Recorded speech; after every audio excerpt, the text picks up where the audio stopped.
Komnas HAM kembali memanggil pegawai KPK untuk melengkapi dokumen aduan dugaan pelanggaran HAM dalam tes wawasan kebangsaan pegawai KPK. Komisioner Komnas HAM menyatakan segera memanggil Ketua KPK Firly Bahuri pada pekan depan. Pegawai KPK nonaktif termasuk Novel Baswedan dan Ketua Wadah Pegawai KPK Yudi Purnomo melapor kepada Komnas HAM. Komisioner Komnas HAM Hairul Anam menyebut telah menemukan satu fakta baru dari proses pendalaman dugaan pelanggaran HAM tes wawasan kebangsaan pegawai KPK. Komisioner KPK juga menyebut akan memanggil, Komisioner Komnas HAM juga menyebut akan memanggil Ketua KPK Firly Bahuri untuk dimintai keterangan lebih lanjut.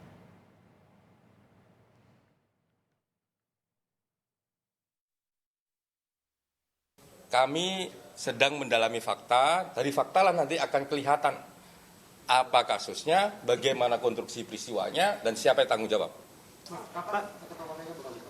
Gimana? Kami merencanakan minggu depan. Jadi kalau ini segera selesai, minggu depan kami langsung panggil.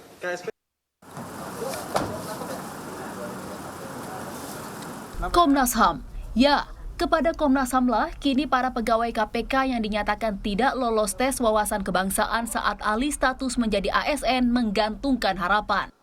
Wadah Pegawai KPK kembali mendatangi Komnas HAM untuk melengkapi bukti tambahan laporan dugaan pelanggaran HAM tes wawasan kebangsaan. Jika tidak ada perubahan keputusan dari pihak-pihak terkait, maka bisa ada 75 pegawai tidak akan bekerja lagi untuk KPK. Wadah Pegawai KPK pun berterima kasih karena Komnas HAM terus bekerja menangani kasus ini. Juga kami berterima kasih kepada Komnas HAM karena telah beraktif dalam upaya untuk mengungkap apa yang terjadi dalam peralihan status pegawai KPK ini. Kami juga nanti akan memberikan dokumen terkait dengan keterangan tertulis atau testimoni dari beberapa pegawai KPK, baik yang memenuhi syarat atau tidak memenuhi syarat mengenai kejanggalan-kejanggalan yang terjadi saat wawancara ataupun saat tes tertulis ketika tes wawasan kebangsaan. Sementara itu, Direktur YLBHI Asfinawati yang terus mengawal kasus ini menilai tes wawasan kebangsaan untuk alih status pegawai KPK menjadi ASN diskriminatif. Karena itu, dirinya berharap Komnas HAM bisa membuktikannya. Ada banyak sekali keterangan-keterangan, data-data di dalamnya yang menunjukkan bahwa tes ini sebetulnya diskriminatif dan tes ini sudah ditentukan hasilnya sebelum dimulai. Dan kira-kira 546 halaman itu nanti adalah fakta-fakta untuk membuktikan hal tersebut. Sebelumnya, Kepala Staf Kepresidenan Muldoko menyatakan proses peralihan pegawai KPK menjadi ASN harus bisa mendapatkan orang-orang terbaik dalam pemberantasan korupsi. Meski demikian, proses peralihan tidak boleh merugikan hak pegawai KPK. Menindaklanjuti arahan yang telah disampaikan Presiden terkait polemik peralihan pegawai KPK menjadi ASN, Muldoko menyatakan Presiden menyerahkan pada mekanisme yang berlaku. Dalam mensikapi putusan Mahkamah Konstitusi nomor 70 tahun 2019, Presiden mengingatkan bahwa alih status kepegawaian harus tetap memegang prinsip tidak boleh merugikan hak pegawai KPK. Dan Presiden menyerahkan pada mekanisme yang berlaku, di mana pimpinan KPK, Sekjen KPK, bersama-sama Kementerian Pan-RB dan Kepala BKN bisa merumuskan kebijakan yang terbaik.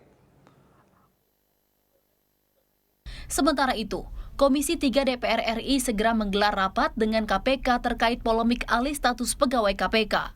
Anggota Komisi 3 fraksi Nasdem, Taufik Basari menilai seluruh pegawai KPK seharusnya otomatis beralih menjadi ASN. Pemecatan baru bisa dilakukan jika pegawai melakukan pelanggaran etik atau hukum dan telah melewati proses klarifikasi.